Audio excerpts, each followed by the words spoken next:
The hearing of the Senate Foreign Relations Committee will come to order. First, I want to thank our three witnesses for being here today to share their expertise on such an important topic. And I also want to take a moment to thank my ranking member, Senator Murphy, for his partnership on these issues, as well as the work we're doing together to repeal the Jackson-Vanik trade restrictions in Central Asia. It is time to put these antiquated Soviet-era trade restrictions to bed and further strengthen U.S. relations with the region. I'm very appreciative of his work on this issue. I'm looking forward to continuing to work with him on it. The Black Sea holds many of the keys for European security and U.S. national interests. A clearly defined Black Sea strategy is imperative to the United States effectively countering Russian aggression in Europe and elsewhere. Matthew Boyse is a retired career Foreign Service officer who served as Deputy Assistant Secretary in the Bureau of European and Eurasian Affairs and has extensive experience as chargé in Switzerland, Finland, Romania, and the U.S. mission to NATO. In addition to his service as a Foreign Service officer, Mr. Boyse has written extensively about the Black Sea and its importance to the U.S. national interests. Frederick Starr is a longtime expert on the Caucasus, Central Asia, and the Black Sea. Mr. Starr is the founding chairman of the Central Asia Caucasus Institute and the Silk Road Studies Program, and is a distinguished fellow for Eurasia at the American Foreign Policy Council. Starr also served as founding chairman at the Keenan Institute, vice president of Tulane University, and president of Oberlin College. He has written numerous books about Central Asia and the Caucasus. Katherine Sendak joins us from the Center for European Policy Analysis, where she is the director of the Transatlantic Defense and Security Program. Prior to this, Ms. Sendak was the principal director for Russia, Ukraine, and Eurasia in the Office of the Undersecretary of Defense for Policy, where she led efforts on addressing national security priorities, including great power competition with Russia and stability and security throughout Eastern Europe. Thank you again to each of our three witnesses for agreeing to appear here today. Now to the matter at hand.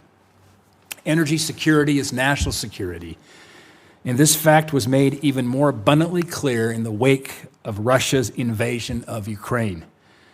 In some respects, Europe has made some positive changes, but the fact of the matter is that significant steps need to immediately be taken to protect Europe's future. Reliance on Russia for energy supply is a recipe for European acquiescence to Russian influence and aggression. The western side of the Black Sea presents a warning for the rest of the continent.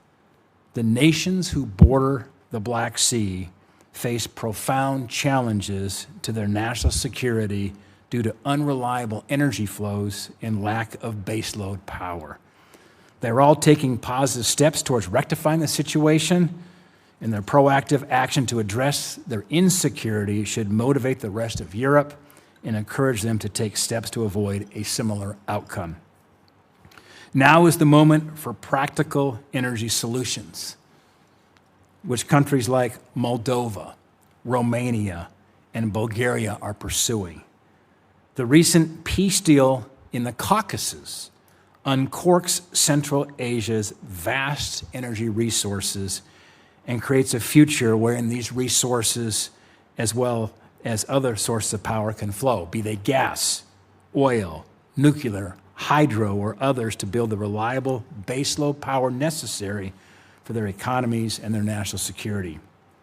The eastern side of the Black Sea holds many of the solutions to problems found on the western side. Now is the moment for further engagement and for the Western world to stand together and facilitate reliable energy flows that will help ensure a bright and more secure future for the region. Beyond energy, the eastern shore of the Black Sea promises huge opportunities for Western commerce. The Caucasus and Central Asia contain large amounts of natural resources, much of which has not yet been fully utilized or even developed. Joint investment and westward trade flows will create a rising tide that truly lifts not just the countries of origin, but those along the trade route, as well as Europe and the broader Western world. What happens in Europe does not stay in Europe. 2 world wars have proven that fact. The United States must lead the rest of the world in fighting back against the encroachment of our adversaries. Without U.S. leadership and a secure Europe, we may once again find ourselves fighting a war, cold or otherwise, to protect the values of democracy and universal human freedom. My sincere hope for this hearing is that we can openly and honestly discuss U.S. Black Sea strategy, the importance of the region for global security, and work towards truly a more cohesive, comprehensive U.S. policy towards the region. This critically important part of the world needs more attention from the United States and our allies. And I hope today serves as the beginning of that new conversation. And with that, I'd like to recognize the distinguished ranking member for his comments, Senator Murphy. Thank you very much, Chairman Daines, and I do look forward to continuing to work with you to draw us closer to our allies in Central Asia through the amendment of the antiquated restrictions built into the Jackson-Vanik Amendment. I hope that we can move that bipartisan legislation, that bipartisan effort through the Senate to the President's desk quickly. Thank you to the witnesses who are joining us here today. We are facing one of the most dangerous moments in U.S.-Russia relations since the end of the Cold War. Unable to militarily conquer Ukraine, but emboldened in part by American inaction, the Kremlin is pushing the boundaries with increasingly direct threats to NATO members. Within the last month, Russia sent nuclear-capable fighter jets into Estonia's airspace with their transponders turned off, and launched a swarm of over a dozen drones into Poland. The aggression has now spread to the Black Sea with a drone incursion into Romania. Putin is acting with virtual impunity, in part because he knows he will likely face zero consequences from President Donald Trump. The president who should be leading this response to show Putin these actions are unacceptable is not leading. The president has rolled out the red carpet for Vladimir Putin in Alaska, but Putin happily pocketed that diplomatic win and went right back to firebombing Kyiv and declined requests to enter serious negotiation. The administration's deadlines for peace talks have just come and gone, and yet they still refuse to support bipartisan sanctions legislation that's been pending now in the Senate for months. And there's been no new request for additional funding for Ukraine in Congress. As Britain's M16 chief noted recently, Russia does not have the wherewithal to fully subjugate Ukraine by force. So the only way that Moscow at this point can achieve its objectives is by weakening the United States and European support for Ukraine and exploiting divisions within and among NATO nations. And this is where our conversation today about the Black Sea region becomes so key. Russia is pursuing an aggressive strategy to undermine pro-Western democratic governments throughout Europe, and the Black Sea region is especially vulnerable. Moscow is pouring billions into bribery, propaganda, subversion, and energy bullying in order to install governments in this region that are friendly to Moscow. But the administration's response has been basically to unilaterally disarm. In Moldova, where a pro-Western government was facing a barrage of hybrid attacks from Russia ahead of the elections last weekend, the administration's response was to pull 2/3 of our assistance programs. While Russia is pouring billions into propaganda and influence campaigns, the administration shut down the capacity at the State Department to fight back against Russian propaganda, the Global Engagement Center. This Department of Justice has slashed anti-corruption programs and stopped enforcing the Foreign Corrupt Practices Act, which prevented American companies from paying bribes. At the same time that we know bribery is one of the main pathways for Russia to gain influence in this region. In Romania, a key NATO frontline state, the Trump administration is signaling they may draw down our military presence, once again weakening the argument for why citizens should back a pro-Western, pro-American government. History shows us that Russia does not respond to concessions or mixed signals. It responds to strength and to clear red lines. U.S. policy in the Black Sea region must reflect this reality. I thank our witnesses. I look forward to your testimony. Thank you, Mr. Chairman. Senator Murphy, thank you. Our first witness is Matthew Boyse, Senior Fellow at the Hudson Institute Center on Europe and Eurasia. Mr. Boyse, the floor is yours. Chairman Daines, Ranking Member Murphy, distinguished members of the committee, thank you for the opportunity to testify before you today. The Black Sea and the broader Black Sea region, BSR, are more important to the U.S. national interest than is often appreciated. This hearing adds impetus to important work the SFRC has done, including by pressing the State Department and the interagency to develop a Black Sea strategy, by holding hearings, by traveling to the area, and by shining a light on a region of great geopolitical importance. Thank you so much for organizing this important conversation. The BSR is also important in the context of the ongoing debate within the United States foreign policy community about its priorities. Given the centrality of the BSR to the balance of power in Europe and Eurasia, and the negative trends there, the region should remain a major focus of U.S. foreign policy, even as the administration focuses on the paramount threat from communist China, challenges in the Western Hemisphere and the Middle East, and other issues. Now, Putin's war against Ukraine has higher stakes than just reincorporating that country into the Russian Federation. The BSR is indispensable to his efforts to restore status and project power regionally and globally. The BSR is also the primary battlefield for his efforts to reshape a new international order, together with Communist China, Iran, and others, and is an important laboratory for hybrid war against NATO. In recent years, Russia has been scoring successes on the eastern littoral of the Black Sea via its creeping state capture of Georgia. On the northern littoral, how Russia's war ends will affect the Black Sea region in a major way. And the Kremlin has been in a full court press mode in Moldova, even if on Sunday voters dodged a bullet and chose the West. On the western littoral, the Kremlin has been using its many assets in Bulgaria to turn that critical country away from NATO, and has been exploiting societal discontent in Romania, long a bulwark of Atlanticism. Russia's efforts in these states, via state capture, weakening key institutions, or supporting pro-Moscow forces, could create an arc or corridor of instability from Southeast Europe and the Balkans into the heart of Europe, including from northern Macedonia through to Serbia, Hungary, Slovakia, and Austria, all with governments amenable to Russian interests. Of course, this may not happen and should be strongly opposed, but it shows that trends in the BSR could ease Kremlin inroads into what Putin no doubt sees as potential soft underbelly of NATO. The southern littoral, of course, is a different case, as Turkey is both opposed to many and open to some Russian interests. Now, a comprehensive Black Sea strategy is necessary but insufficient to advance U.S. security interests and to counter Russian malign influence in the Black Sea region and its energy markets. Other political, diplomatic, military, or economic steps are necessary, which I'll touch on briefly in a minute.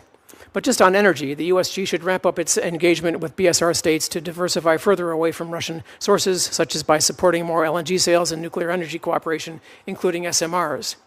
Now, the State Department strategy presented to this committee in October 2023 was a start, but it was not whole of government.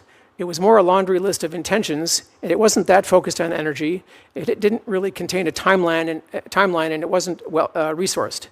A strategy that focuses more on energy and it includes these issues could very well advance U.S. goals.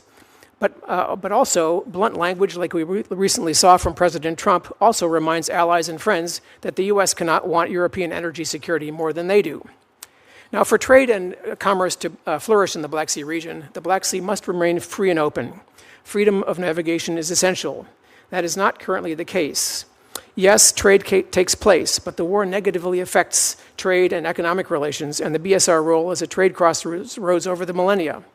Crimea under Russian control considerably increases Moscow's ability to mess with the Black Sea region. And if Russia were ever to control the entire northern littoral, part of what Putin calls Novorossiya, it would strangle Ukraine's maritime access to global markets. This must not happen. The optimum outcome for trade, economic growth, and peace and prosperity in this broad region is a demilitarized Black Sea, as it was the case for a time after the Crimean War. Now, the USG has many tools, many ways to advance its strategic interests in the Black Sea region. I'll only mention a few here as I'm running out of time, but happy to go into more and in more detail in the discussion. I think the USG should look at the BSR holistically as a geopolitical region of major importance to NATO and thus to the United States. I think the EU should be urged to focus much more on the Black Sea region now that the Commission in May finally adopted a Black Sea strategy. I think allies should be pressed to further reduce the flow of funds to the Russian war machine. NATO should be seized with the BSR. A whole of government strategy is needed, as you've called for. I believe that Black Sea security should be mentioned in the Trump administration's national security strategy. I believe that USG must not recognize Crimea as Russian territory. And of course, there are many other issues, for example, by vigorously engaging with Turkey as steward of the Montreux Convention to prevent Russia from returning the Black Sea Fleet to pre-war status after hostilities end. And of course, there are also such issues as the Three Seas Initiative, revitalizing that, working with our great Romanian allies. But perhaps the best thing to do is just to stop here. There's much more that can be said, and my time is up. I've submitted a statement for the record that goes into greater detail. I thank you again for the opportunity to speak with you today, and I look forward to your questions. Mr. Boyse, thank you. Dr. Fred Starr, Chairman of the Central Asia Caucasus Institute and Silk Road Studies Program. Dr. Starr, the floor is yours. Thank you. Thank you very much. First, I'd like to applaud the chairman and ranking member for their attention to this issue. That yours is a bipartisan initiative makes your attention all the more important. Attention both to the Black Sea region and, I should say, Jackson Vanik. Bravo. Let me start with a note on the geopolitical context. Our focus on the Baltic countries is urgently needed, for they're under existential threat from Mr. Putin. However, the entire Black Sea region is also in crisis, and for the same reason. The difference is that Washington has yet fully to acknowledge Black Sea issues.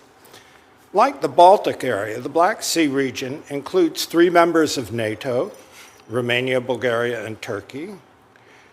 NATO and the U.S. maintain 3 military bases in Turkey and an important one in Romania. Like the Baltic, the Black Sea plays an important economic role as a gateway to the world's oceans. Without it, Europe's second longest river, the Danube, would be cut off from world shipping lanes. Russia seeks to militarize and monopolize both the Baltic and the Black Sea, challenging Europe and the United States. It uses the Black Sea to control access to the West by the 3 countries of the Caucasus, Armenia, Azerbaijan, and Georgia. For the 5 Central Asian countries, the Black Sea is crucial for their access to the West, and the West's access to their energy, oil, gas, and also minerals.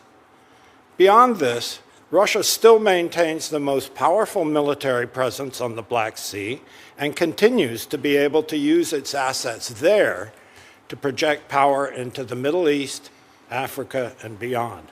Now, my written testimony details existing U.S. strategy for the region and identifies some areas where updating and change are called for.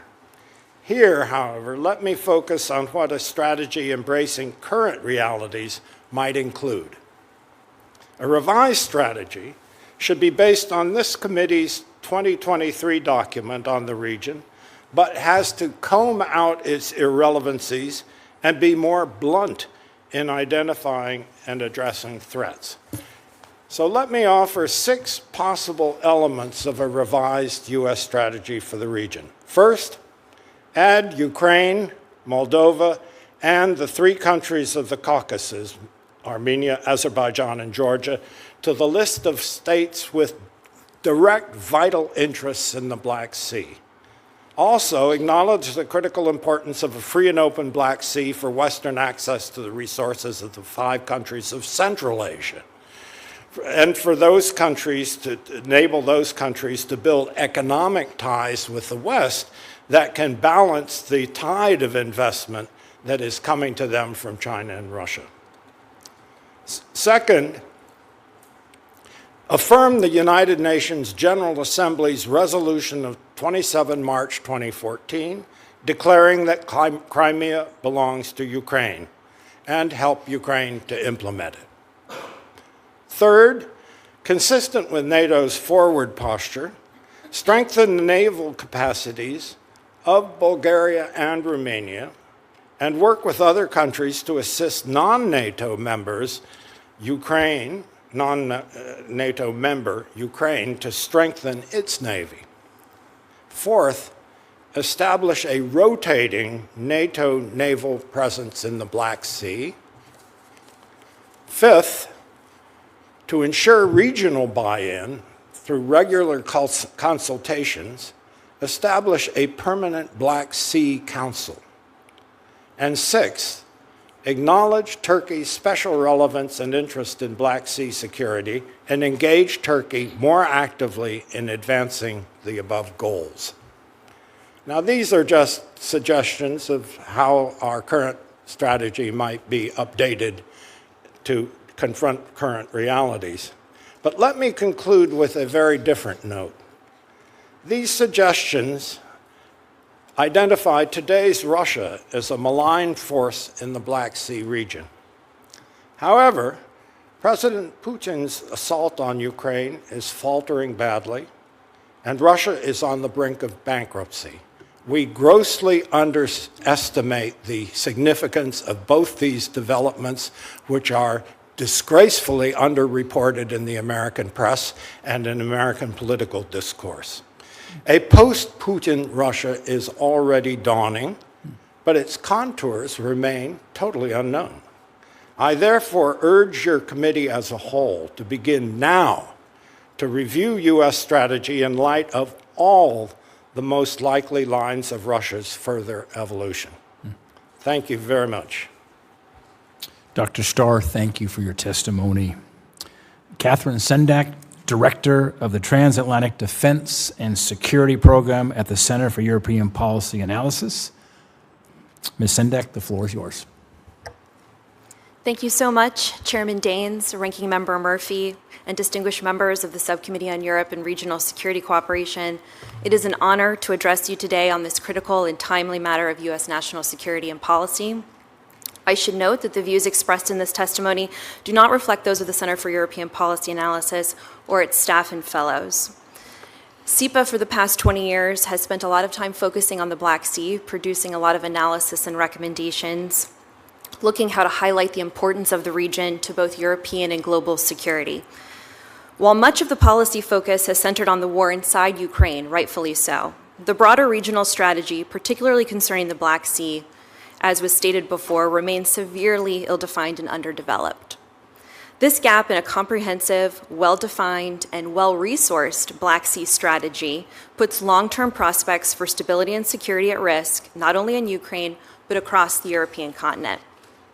We have a real opportunity to seize the momentum set forward, a path for tangible policy and achievable, sustainable security in the Black Sea region. There are reasons to approach security challenges in the region with some optimism and some pragmatism. In the wake of what looks like to be a majority victory for the Party of Action and Solidarity, the pro-EU party in Moldova, a concentrated Western attention on Black Sea security in light of Russia's full-scale invasion in Ukraine and its ongoing aggressive actions in the region, increased investment on defense technology and capabilities, and plussed-up defense resources across the West, the time is now. I had the opportunity to lead a year-long study on Ukraine long-term security cooperation and assistance published earlier this year. As a part of that study, we assessed the critical requirements for stability and security in Ukraine with reaching effects of security in the broader region. In order to achieve long-term stability and security on the European continent, the US and NATO should undertake the following in the Black Sea region. One, we must enable Ukraine to defend its territorial sovereignty over the long term. That has far-reaching impacts to the security of the entire region. We must draft, resource, and implement clear, concise, and cohesive Black Sea strategies, both in the United States, NATO, and we need to take a look at US-Russia policy. And finally, we need to provide sustained US leadership in the region, including engagement, presence, and assist our Black Sea NATO allies to further cooperation to bring unified security. As we know, the Black Sea region sits at the crossroads of Europe, the Caucasus, the Middle East, and Central Asia, with a contested and competitive security environment. And we know crucial to Russia's foreign policy objectives is to control the methods and means of commerce and trade in the Black Sea and enjoy unhampered access to project power to other theaters, including the Middle East, the Eastern Mediterranean, and Africa. The threats from Russia, as we know, in Black Sea region and all over Europe are well known. Militarily in Ukraine, Transnistria, and Georgia, politically, as we've seen over the weekend in Moldova and their attempts to derail that democratic process, and of course, hybrid actions that are continuing day by day. I would be remiss if I didn't mention the connections of everything else happening on the European continent with Russia hybrid actions and connecting those dots to what's happening in the Black Sea region. As was mentioned before by the ranking member and others here, the drone incursions, the air incursions in Poland and Estonia, both triggering Article 4 sessions at NATO, the potential drone incursions in Denmark and Norway going on right now, the bombing of the EU building in Kyiv, the GPS jamming of President von der Leyen's plane. These are all cumulative in nature. Russia testing what Europe and the West will actually respond to and react to and try to deter against. Let me briefly just go over my recommendations again, and I welcome the questions, any questions you all have about these. Enabling Ukraine to defend its territorial sovereignty over the long term. So our study took a look at multiple year authorities and multi-year funding for consistent and sustained support and assistance from Congress. We also suggested a 5-year memorandum of understanding between the US and Ukraine, providing a full set of objectives and goals and resources to solidify the partnership.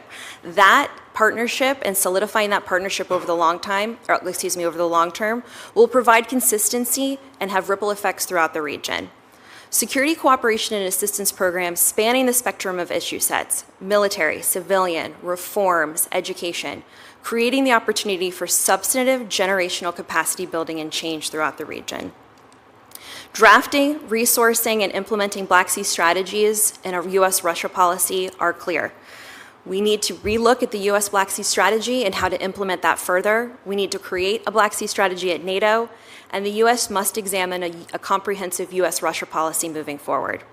And then finally, US leadership is so critical in this space, including engagement and presence and assisting our Black Sea NATO allies, Romania, Bulgaria, and Turkey, to work together further, taking their mine countermeasure task group and expanding it into other domains, including maritime domain awareness, intelligence sharing. The opportunities are great, and we look forward to those opportunities. If the US and NATO do not take these actions, then Russia and other potential adversaries will have the unfettered ability to continue to destabilize Ukraine and Black Sea nations and control the strategic terrain, to include the commerce that flows through it, not only putting European stability at risk, but also the global economy. Thank you for the opportunity, and I look forward to your questions. Thank you, Ms. Sendak. Start with Dr. Starr. Reflecting on our former colleague, Senator McCain's famous comment he made in 2014, shortly, I believe, after Russia invaded Crimea, when he said Russia is a gas station masquerading as a country. We look back on Russia's invasion of Ukraine, it's become undeniable that energy security and national security are intertwined. In fact, one could argue energy security is national security, and that Europe's reliance on Russian energy is both a regional security as well as economic risk. My question, Dr. Starr, is do you believe that the development of the middle corridor, as we saw what's occurred now with that historic August 8th signing of the peace agreement between Azerbaijan and Armenia, when we had both President Aliyev and Prime Minister Pashinyan here in Washington, that President Trump got that deal put together. Do you see that as a means to uncork the energy potential of the Caucasus and Central Asia, and how that might change the landscape of European energy flow for the better, especially on NATO's eastern flank? Important issue. This didn't begin yesterday. It's been more than a decade since the Baku-Ceyhan pipeline was opened. There was so much skepticism about that in this country that we organized a motorcycle run from Azerbaijan on the Caspian all the way to Turkish port of Ceyhan in order to deliver the first oil from Central Asia to Europe by motorcycle. My point is this. Yes, it is possible to go through a land corridor for energy from Central Asia, from the Caspian region. However, it would be better to have backups and multiple systems, one that would include across the Black Sea. But if the Black Sea is dominated by Russia and it has its own energy interests at issue, obviously that won't work. So yes, the so-called middle corridor is very important, but at the same time, it can't rely solely on the land route through the Caucasus. It should also have the alternative of a sea route through the Black Sea. Thank you, Dr. Starr, for your insights on that. Appreciated. Mr. Boyse, I want to continue on this theme of energy security.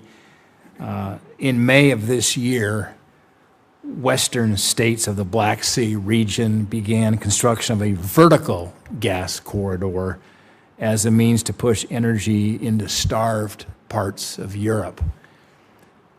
Mr. Boyse, do you believe that U.S. allies in countries like Romania would benefit from such a proposal? And could this idea succeed where the Nabucco pipeline and other energy projects have failed? Yeah, that's a very important question because it gets to this whole question of diversifying routes, diversifying sources, and expanding the options to ensure that energy security, that the countries of that region are secure and don't need to rely on Russian sources, which brings all sorts of opportunities for malign influence, which we've seen over the course of many, many years. Now, usually the discussion is the main principle is that the more projects like this, the better. Because there are the sources of energy that Romania is enormous, is blessed with enormous resources, hydrocarbons, fossil fuels in the Black Sea and on land. But it's the sort of the corridor through which some of the more those countries that are not blessed with those resources need to go, and so this project has been, it's been long in the making, actually, in the conceptualizing. I mean, it actually goes back almost 10 years in terms of when it was first a bright idea in some foresighted people's minds. It's taken quite a long time for it to get off the ground. It's about time that it's happening. It's going to be a good thing when it finally starts to produce the sorts of diverse supplies that the countries that Ukraine needs, that Moldova needs, that Hungary needs, that Slovakia needs, and so we should welcome this and support it in every way we can. Thank you, Mr. Boyse. Ranking Member Murphy. Thank you very much, Mr. Chairman. Ms. Sendak, we've seen both the capability and the limitations of Russian military force in Ukraine. As I mentioned, intelligence estimates are that this will likely be some form of a stalemate for a long period of time. Thus, Russia is going to be more reliant on non-military means, as they always have been, to try to undermine support for Ukraine and to undermine pro-Western governments. And we see all of the myriad ways that Russia uses funding for corrupt politicians, misinformation campaigns, just outright intimidation in order to get what it wants. And yet, as I mentioned in my opening testimony, this administration has effectively shuttered many of the tools that we use to fight Russian asymmetric warfare techniques. The Trump administration has slashed funding for pro-democracy programs in the Black Sea region, which are run by NDI and RIRI. As I mentioned, it shut down the Global Engagement Center, which chased down a lot of Russian propaganda in and around the Black Sea region. It's withdrawn from working groups with European countries to expose and counter anti-Western and anti-U.S. Russian-backed disinformation in the Black Sea region. I mean, is there any way to support democracies, pro-Western democracies in the Black Sea if the United States is not actively engaged in trying to counter the non-military ways that Russia seeks to gain influence and undermine governments that are supportive of the West and supportive of a democratic future? Thank you, Senator Murphy. It's an excellent question. I think that one that the United States has tried to tackle for many years on how do we address this hybrid threat in a very holistic and tactical way. We have seen successes in some respects, and I would say a lot of failures. We play reaction mode a lot when it comes to these things. And as you mentioned, and I mentioned in my opening testimony, Russia's constantly testing the waters to see what they can get away with. I would say holistic support and assistance for these democracies is really important, and understanding it's not just about mill-to-mill conversations or relationships, it's not just about civilian, it's not just about one sector, it's about all sectors. And I think we can see that in Ukraine. Prior to Russia's full-scale invasion in 2022, we saw a majority of programs that we helped Ukraine with really not necessarily even being military, right? Standing up agencies, understanding budget processes, really weedsy things. So they understood capacity building and how to do this. I think it's very important that U.S. leadership is here. The Black Sea region is a nexus of many organizations and alliances, and the U.S. has an opportunity to lead that from various venues and various streams of effort to really have a holistic perspective. So yes, sir, I agree that a holistic approach to these problems is necessary. I would point to our support for independent media in Moldova. I know this becomes a fraught political issue, support for countering propaganda overseas, because a lot of conservatives worry that that is going to prejudice certain types of speech as propaganda. But in Moldova, there's really no way to have a fact-based narrative without there being some support for independent truth-telling, because Russia commands so much of that space. And so I appreciate that answer.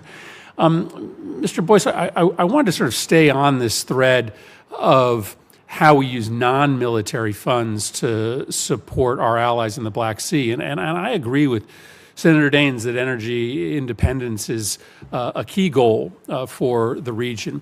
And it was always curious to me that in the wake of the early invasion of Ukraine by Russian proxies, we spent $4 billion on something called the European Reassurance Initiative, but it was basically all bread and butter military programming.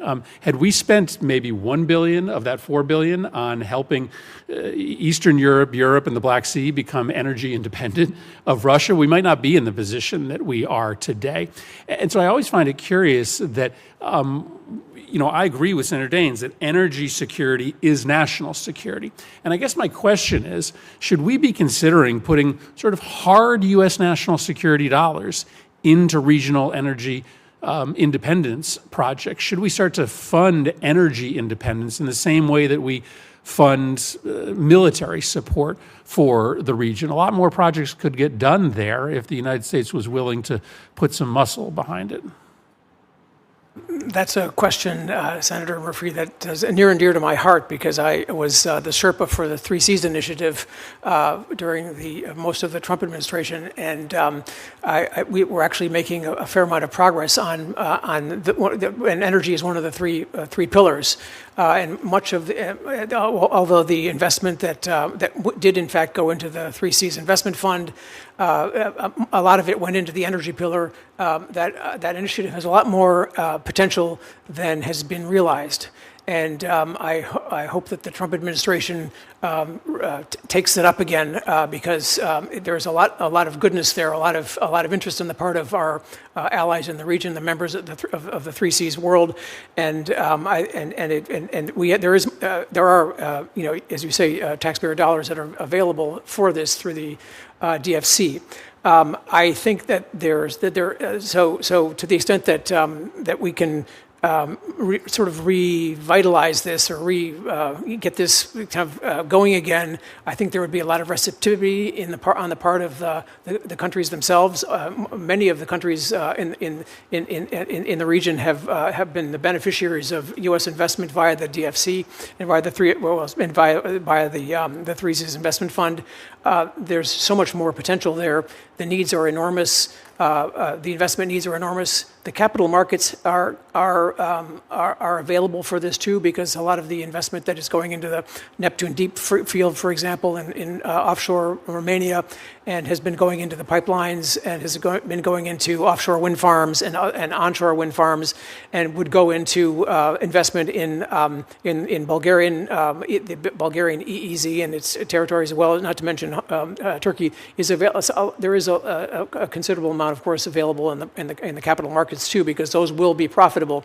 But here again, this whole question of freedom of navigation and the peaceful nature of the Black Sea could be affected by the investment in some of this infrastructure that will help these countries grow further, become energy independent, et cetera. A lot of that actually could be impacted negatively if the war if Russia's war against Ukraine ends in an unsatisfactory manner. In other words, if Putin wins this or ends this war on his terms, because even there's a U.S. firm, Black Sea Oil and Gas, which has been exploiting resources in Romanian waters, working with Romanian partners for a number of years now. They have talked about what it's like to be drilling in the Black Sea and then being buzzed by Russian planes, or have Russian ships plying not very far from their drilling platforms. And so you can just imagine, given the vast energy resources that are contained in these in the waters of, let's say, of Romania, Bulgaria, Turkey, etc. And even Ukraine now, of course, much of that has been taken over by Russia. But this has enormous potential. And when the maritime domain is dominated by Russia, and this threat continues or exists, you have people are less likely to invest, or it becomes much more expensive, or it becomes much more risky.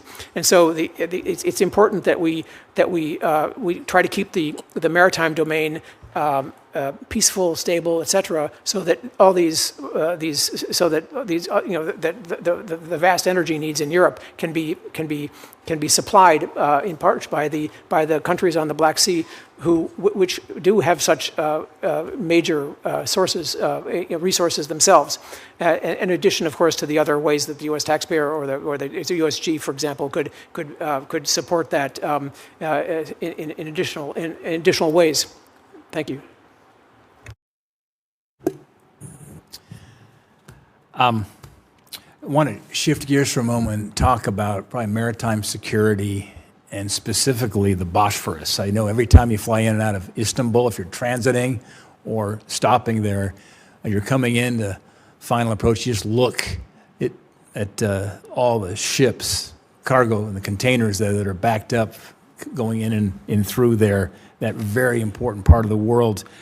I think most estimates suggest it's about 6% of global trade transits through the Bosphorus. It's an economic conduit, obviously facilitating energy, agriculture, raw minerals, and the economic disruptions caused by the war in Ukraine impact truly the whole of the globe. It's kind of their Strait of Hormuz, pinch point certainly for the world.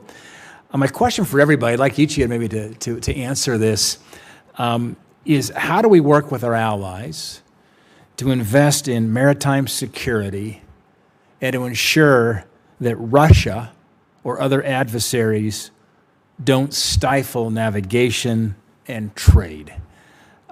Dr. Starr, we'll start with you, but I'm going to ask the whole panel to give some thought to that question. Dr. Starr? It's a worthy question. The reality is, at the moment, the Black Sea is closed because Russia has imposed, except for a very narrow corridor along the coast, the northern coast, in a sense, a no-sail zone. And that hasn't been broken. It's been cracked, but not broken. What is the need? How do you go about this? Rather than give you a formula, some slick answer, let me instead raise the question of how do you approach an answer? And I would suggest you don't do it by a bunch of bilateral deals, by a bunch of bilateral consultations. We don't have a Black Sea Council that we could work with. We are going singly. You know, in a sense, we divide and Russia conquers. What's needed is more regional approaches on everything. I've suggested expanding the Black Sea concept to include the Caucasus, to include Moldova, to include Ukraine, which isn't yet. I mean, it's not a member of NATO after all. Expand the group and deal with this as a group problem that needs a group solution, because country by country, you can't solve this Rubik's Cube. Thank you for that insight. Hence the need for a Black Sea Council.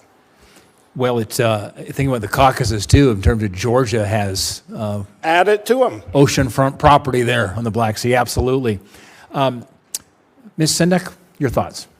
Thank you so much. And tagging along to Dr. Starr's comments, you know, it is really critical. We have seen Ukraine be so successful in the Black Sea in terms of fighting back against Russia's Black Sea fleet, down 30%, pushed back off of Crimea, which is a huge success. But exactly to your point, how do we open this up consistently to commerce and economics?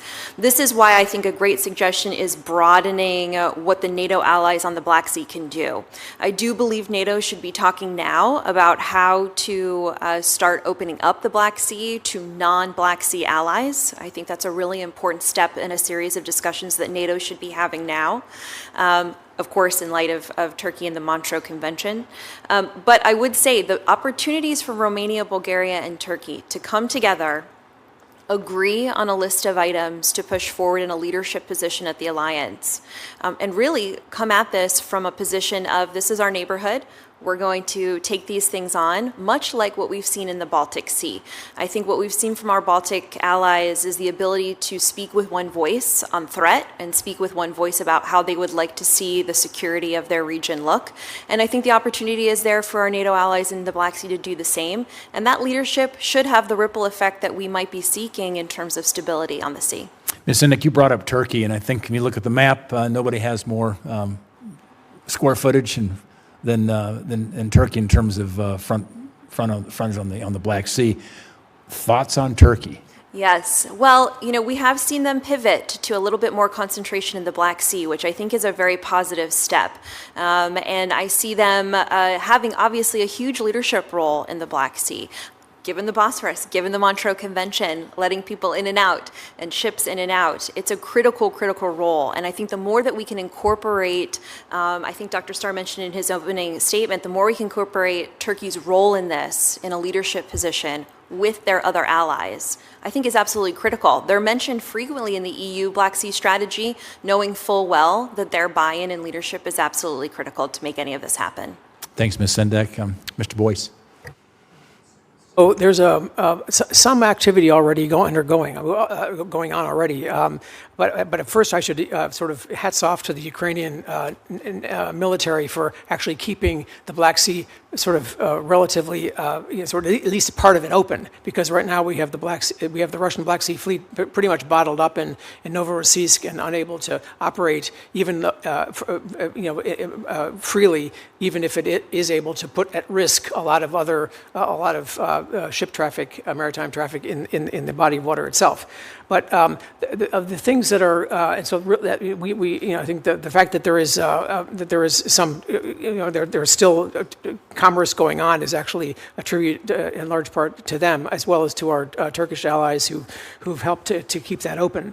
But how do you, there's a fair amount of, there's some activity going on right now. It's been going on now for a number of months with this sort of NATO mine measures group that exists between Turkey, Romania, and Bulgaria that are trying to get rid of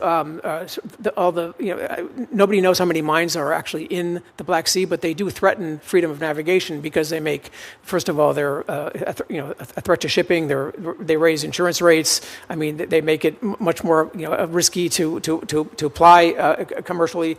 And so this effort, which is a great start, I think needs more attention because there are so many mines. I mean, usually people talk about 400. Sometimes people talk about in the thousands. Nobody quite knows, but they wash up on shores every so often, and the mine measures group finds them every so often. But I think that would actually be how can you not support that? That would be a very, very useful way of trying to keep these trade routes open and to support freedom of navigation. Otherwise, I mean, there's a lot of some of it has to do with domain awareness because some of it also has to do with the pushing back on intrusions. I mean, for example, Russia has Russian ships have boarded commercial vessels in Bulgarian waters. And of course, this is really, I don't know if we would call it piracy, but it's essentially, this is not kosher. And it should be. I think in cases like this, with Russia sort of testing and probing and pushing and engaging in behavior which is illegal according to the laws, laws of maritime in the maritime domain. There needs to be a response to this. It can't just be sort of ignored. And because as long as NATO member states don't impose don't react or don't impose some costs on Russia for behavior like this, that affects the freedom of navigation in a body of water that should be free and open, the Russia will continue to do it. And so this question of reciprocity or sort of pushing back in ways that demonstrate that this will not be. This is not acceptable. Will have a more effect, I think, on Russian behavior than other more diplomatic ways. Before I turn it back to Ranking Member Murphy, Dr. Starr, I can just tell you've got something else you want to say. You were scribbling some notes here. Did you want to add any more? Because you led off on this round robin interview. Do you have something else you want to add to it? Well, thank you very much. I'm reading this. Read the witnesses here for a moment. It looks like you've got something else you want to say. I thank you.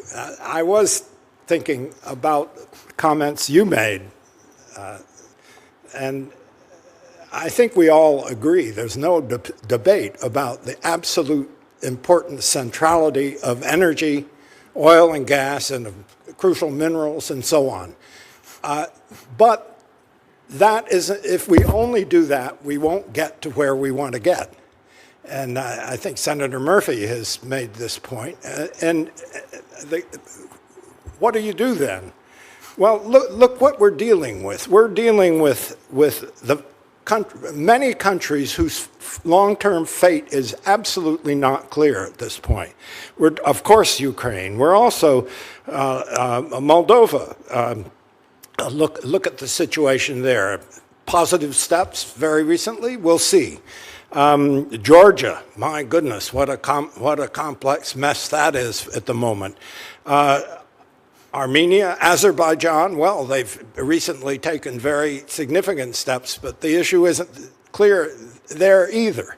And I'm not even going to dwell on all of Central Asia, which is a region that is of much greater importance to us than merely energy, and to the West than merely energy and resources. It's important because this is a new zone of independent and sovereign states that are doing remarkably well after shuffling around for a generation or so after the collapse of the USSR. Their post-colonial recovery has been remarkable, very impressive. Now, the question is, are we going to do the things that are needed to enable them to continue that kind of progress toward relatively open societies, relatively participatory, with normal business relations with an increasing number of American firms? Are we going to advocate that and do what's necessary to develop it further, or are we going to just sit on the back as observers and focus only on energy and resources? I think we've got to do both. And that is a key to the Black Sea, because by focusing on these impressive countries, Moldova, my goodness, look what they just have been through. Ukraine, there's no need to discuss their heroism. Look how Romania has emerged as a regional leader. There are real developments, complex tendencies within Turkey today, but some very promising ones too. I think we have to keep in mind not just the immediate concern over energy, but especially what is going to be the fate of these regions. And my assertion here, in answer to your needling me a little bit, which I appreciate, my assertion is that I think we can't do this on a country-by-country basis. We have to define a new region and institutionalize it in a way that makes sense to us. Dr. Starr, thank you for those comments. Appreciate it. I completely agree with the geopolitical importance of that part of the map of the world, as you just articulated. Ranking Member Murphy. Thank you very much. Ms. Sendak, this is 2025, not 1955. Europe is in a position to defend itself in a way that it was not when we made our initial commitment through NATO. I believe in that NATO treaty. I believe in Article 5, but I also think it's absolutely time for the members of NATO on the other side of the Atlantic to take more responsibility for their collective defense. At the same time, this is an incredibly fraught moment. I mean, the moment we're literally sitting in today as jets are flying over the heads of our European partners, as drones are being flown into Romanian airspace, into Polish airspace. And yet we are hearing reports that the Trump administration is considering withdrawing some of our troop presence from Romania, subject of today's hearing, and from Poland. Again, I don't necessarily believe in a world where the United States permanently has to have 60, 70, 100,000 troops in Europe. But at this moment, like right now, it would seem to be a curious time to send a signal that we're pulling out as drones and jets are flying in from Russia. What's your sense of the signal we would be sending to Putin if in the next 30 days we got an announcement from the Trump administration that they were pulling troops out of some of these frontline states? Thank you for the question, Senator Murphy. Obviously, U.S. presence in Europe has been tantamount to ensuring the security over the past 75 years. I had the privilege of working on the House Armed Services Committee several years ago at the start of 2015, where we were spending money on European Reassurance Initiative, as you pointed out, then became European Deterrence Initiative, where we flooded the zone with pre-positioned equipment, rotational forces, training and exercises, which we're still doing today, which is completely and utterly necessary to increase deterrence value. I agree with you completely. I think Europe has received the message, and our NATO allies have received the message that they need to increase their capabilities and capacity, and they're doing that. But we are at a very critical juncture where that has not happened completely yet. And none of us have exactly what we need in a potential conflict. I think as we look at this, U.S. presence is absolutely crucial, not just from the sense of what do we want to do in Europe, but that's power projection for ourselves. We're not just in Europe to, train and exercise. We're there to be part of an alliance. We're there to ensure security and stability. And it has far reaches past the Black Sea, past the Caucasus, into Central Asia, et cetera. So I think it is absolutely critical that the U.S. remains a strong presence on the European continent. I have one final question. I'll pose it to you, Dr. Starr. I think one of the most extraordinary directives that has come out of this State Department is a prohibition on our embassies opining on the fairness of elections. So our ambassadors have been told, even if you think that it's a rigged election, don't say it. That seems to be an invitation for a country like Russia to come in and play games because they are just not going to be called out on their provocations, on their corruption. I think that's extraordinary and I think very damaging to the United States' reputation, our power around the world, and our aligned democracies. You sort of teased the question of what's happening in Georgia today. This is a country that had made great progress, that was a fraught but working democracy with balance on both sides. And today we have a ruling party in Georgia that has reversed the progress on European integration, has moved dramatically backwards away from democratic norms. There have been huge protests, and yet they still have pushed forward laws that suggest this country is sliding into something very, very different than a democracy. There's a headline out of Georgia that reads, "As USAID dies, many of Georgia's vibrant civil society organizations face extinction." Just like it would be a really bad moment right now for the United States to pull military support from a region of the world that is having Russian military incursions on a weekly basis, it seems like a really bad time for the United States to be pulling support for civil society and pro-democracy groups in Georgia. Well, there is still an open question as to whether Georgian democracy survives. What's your recommendation on what this administration should be doing to try to push back against this really troubling trend line in the country of Georgia? Well, first, hats off to the Georgians for what they have accomplished over the decades since independence. It's not been an easy path. Remember, they were invaded by Putin in 2008. We did next to nothing. And therefore our authority there was qualified by that neglect. Just as our authority in Ukraine was qualified by our failure to do anything after Putin stole Ukraine in 2014. So in general, though, it seems to me that we can be a little bit more optimistic than your question implies.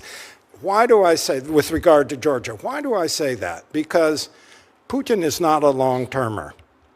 It's over. Exactly when and how it will be over, it's over.